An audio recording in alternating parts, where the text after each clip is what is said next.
جامعہ تعلیم القرآن والسنت لوور دیر باڈوان میں دستار بندی کی تقریب منعقد ہوئی، جس میں 16 حفاظ اور 63 ناظرہ پر قرآن ختم کرنے والے طلباء کو دستار پہنائی گئی۔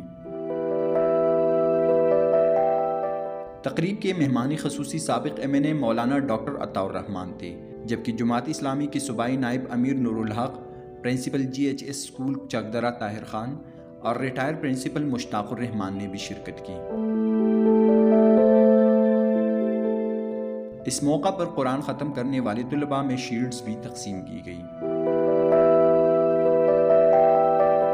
وقاص سرون، sportstory.news